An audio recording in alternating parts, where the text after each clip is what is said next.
तो फ्रेंड्स इस वीडियो में हम करने वाले हैं क्वेश्चन नंबर 4 और 5 का ये प्रश्नावली आपका 12.1 का है या सॉरी 12.1 का है। और इसमें क्वेश्चन नंबर हम 4 और क्वेश्चन नंबर 5 को सॉल्व करेंगे।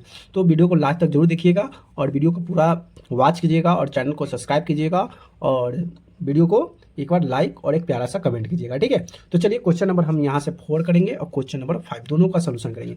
सबसे पहले क्वेश्चन नंबर 4 क्या कहता है कि किसी कार के प्रत्येक पहिए का व्यास 80 सेंटीमीटर है। किसी कार के पहिए का व्यास 80 सेंटीमीटर है। यदि यह कार 16 किलोमीटर प्रति घंटा की चाल से चल रही है तो 10 मिनट में पहिए कितनी चक्कर लगाएगी। कहने मतलब एक कार है, कार यानी कि 4 चक्का गाड़ी है, उसमें एक पहिया है, पहिया 80 सेंटीमीटर उसका पहिया की लंबाई है। कह रहा है कि यदि कार 66 किलोमीटर प्रति घंटा यानी कि 1 घंटा में 86 किलोमीटर जाता है, क्या 1 घंटा में 86 किलोमीटर जाता है, तो बताओ कि 1 मिनट में पहिया कितने बार चक्कर लगाया, कितने बार घूमेगा।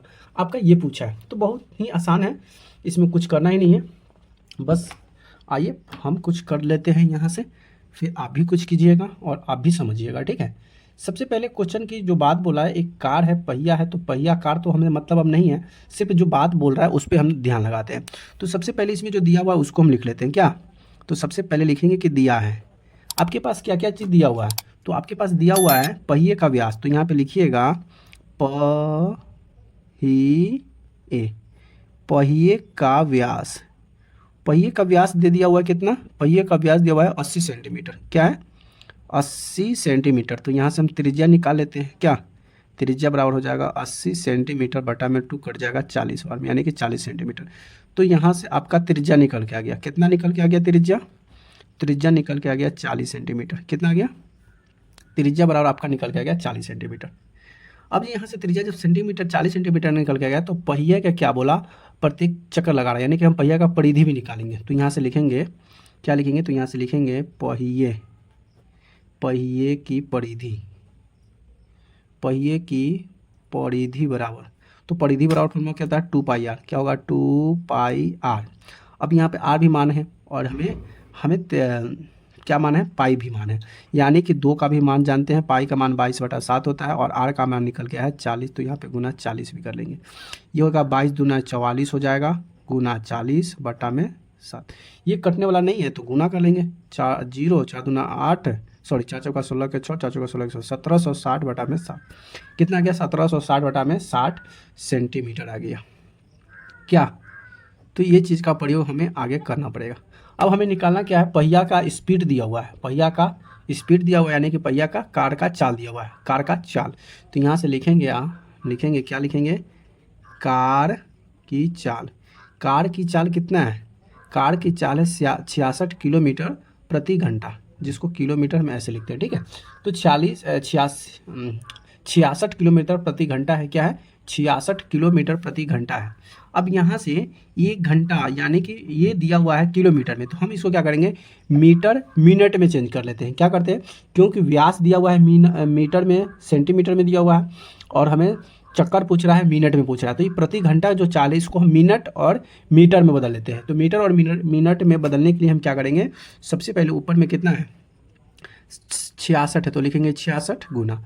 अब हमें मीटर में बदलना है, तो मीटर में बदलने के लिए इस 1000 से गुना कर देंगे, और सेकंड में बदलना है तो हम सॉरी मिनट में बदलना है तो इसमें 60 से भाग कर देंगे। क्या, अब ये 60 से ये 60 कट जाएगा। अब ये जो हमारा जो निकाल रहे हैं, ये हम निकाल रहे हैं मीटर प्रति मिनट, मीटर प्रति मिनट में हम निकाल रहे हैं, ठीक है।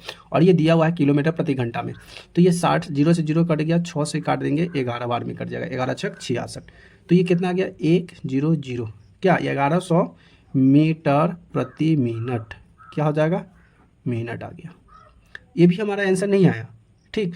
अब इसको आगे हम सेंटीमीटर में भी दिया हुआ है, 80 सेंटीमीटर था, 40 सेंटीमीटर, तो इसको सेंटीमीटर को मीटर में बदलने के लिए इसमें हम 100 से क्या करेंगे, गुना करेंगे। तो यहाँ से आपको मीटर में बदलने के लिए, सेंटीमीटर में बदलने के लिए इसमें गुना करना पड़ेगा आपको 100 से। क्या करना पड़ेगा, गुना करना पड़ेगा 100 से। मीटर था तो अभी क्या हो गया, सेंटीमीटर हो गया, सेंटीमीटर प्रति मिनट हो गया। अब इसमें क्या हो जाएगा, 11111, यानी कि इसमें हो जाएगा 4 को 0 हो जाएगा, सेंटीमीटर प्रति मिनट हम इसको लिख सकते हैं। यहाँ से ये बन के तैयार होगी। उसके बाद आपको क्या करना है, अब यहाँ से आपका खेल अब शुरू हुआ कि एक कार 1 मिनट में चलती है कितना। तो यहाँ से आपको एक चीज़ पता चलना पड़ेगा कि कार 1 मिनट में, कार 1 मिनट में कितना चलती है। तो 1 मिनट में चलती है, कितना चलती है, 11 इतना इतना कितना चलती है, इतना सेंटीमीटर चलती है। हम सेंटीमीटर में चेंज किए हैं। तो अभी चूँकि कार जो है अभी कितना में पूछ रहा है, 10 मिनट में, तो ये 10 मिनट में कितना चलेगी, तो ये 10 मिनट में चलती है। तो लिखेंगे कि 10 मिनट में चलती है। कितना चलती है 10 मिनट में, तो 10 मिनट में चलेगी आपका ये इतना इतना इतना चलेगी। क्या सही है, एक शून्य और हो जाएगा। तो ये हो जाएगा आपका सेंटीमीटर। अब यहाँ से भी आपका आंसर नहीं आया, तो आप क्या करना पड़ेगा, तो अब यहाँ से आपको लिखना पड़ेगा कि कार द्वारा पहिए में चक्कर की संख्या क्या निकालेंगे। तो यहाँ पे लिखेंगे चूँकि कार के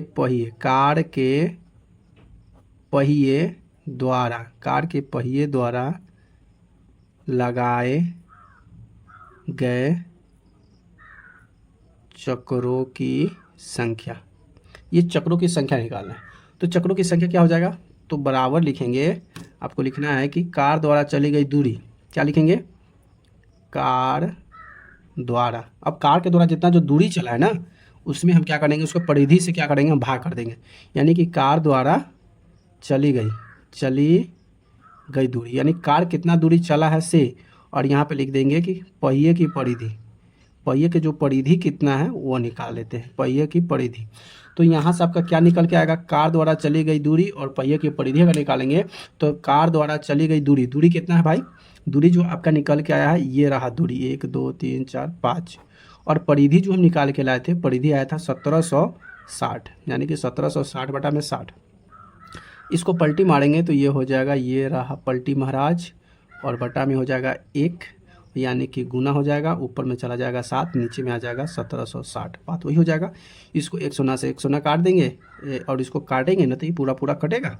तो इसको जब हम काटेंगे तो ये कटेगा पूरा, 7 से इसको काट देंगे, 7 से 42, और इसको काटिएगा, पूरा सोल्यूशन कीजिएगा काट कर, तो आपका जो आंसर आ जाएगा आपका 4375 आ जाएगा। कितना जाएगा, 4375। इससे आपको क्या पता चला, तो इससे आपको पता चला कि कार की पहिया, तो यहाँ पे लिख दीजिएगा कि अतः कार की पहिया क्या करता है, 10 मिनट में कितना चक्कर लगाता है, तो 10 मिनट में 4375 आपका चक्कर लगाता है। कितना लगाता है, चक्कर लगाएगा।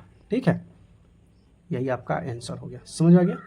चलिए अब एक छोटा सा प्रश्न है, प्रश्न संख्या 5, तो हम इसको इसी में एडजस्ट करने वाले हैं 5 नंबर का। ठीक है, ये रहा 5 नंबर।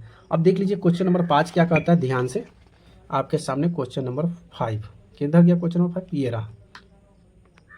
ये क्वेश्चन नंबर 5 करा है कि सही उत्तर चुनिए तथा उत्तर का औपचारिक उत्तर भी दीजिए। करा है कि एक वृत्त की परिमाप और क्षेत्रफल संख्यात्मक रूप से बराबर है तो वृत्त की त्रिज्या होगी। करा है कि एक वृत्त का परिमाप और वृत्त का संख्यात्मक रूप से बराबर है क्षेत्रफल, तो एक वृत्त का क्षेत्रफल और एक वृत्त का जब परिधि बराबर है तो करा है कि वो वृत्त की त्रिज्या होगा। अच्छा, कोई बात नहीं है, तो कुछ नहीं करो, आपको कुछ भी नहीं करना है, हमको त्रिज्या सिर्फ हमें पता चलेगा कि वृत्त की त्रिज्या हमको पता है, त्रिज्या पता करना है। तो त्रिज्या पता करने के लिए इसमें एक कंडीशन बोल दिया है कि उसका वृत्त का परिमाप और वृत्त का क्षेत्रफल दोनों क्या है, बराबर है। तो यहाँ से हम लिखेंगे कि वृत्त का परिमाप और वृत्त का क्षेत्रफल भी जानते हैं, तो यहाँ से लिखेंगे डायरेक्टली हम लिखेंगे कि प्रश्नानुसार जो प्रश्न कर रहा है वृत्त का क्षेत्रफल बराबर वृत्त का परिमाप बोल दीजिए या परिधि बोल दीजिए, दोनों तो बात एक ही होता है, परिमाप या परिधि दोनों एक ही होता है। वृत्त का क्षेत्रफल होता है πr² और वृत्त का परिमाप होता है 2πr। ठीक है, पाई से पाई कट गया, आर से आर कट गया, इसमें एक आर था, इसमें इधर सब कट के 2 बचा, यानी कि आर बराबर 2। ऑप्शन में आपका दिया हुआ है 2 मात्रक, पाई मात्रक, 4 मात्रक, 7 मात्रक, तो यहाँ पे आर आया यानी कि 2, यानी कि आर बराबर हो जाएगा 2 मात्रक, आर बराबर 2 मात्रक। यही तो आंसर हो जाएगा, क्या हो जाएगा, यही आंसर हो जाएगा। तो फ्रेंड, इस तरह से आपका पूरा जो चैप्टर है आपका कंप्लीट हो चुका है, आपका पूरा सोल्यूशन हो चुका है। हमारे वीडियो कैसे लगी प्लीज़ कमेंट करके बताइएगा, वीडियो अच्छी लगी तो वीडियो को लाइक कमेंट शेयर जरूर कर दीजिएगा। तो चलिए फिर मिलेंगे, रात को मिलते हैं आपसे 8 बजे लाइव क्लास में। तब तक ले दीजिए इजाज़त। जय श्री राम, राधे राधे, जय श्री राम, हर हर महादेव, बम बम भोले, जय श्री राम।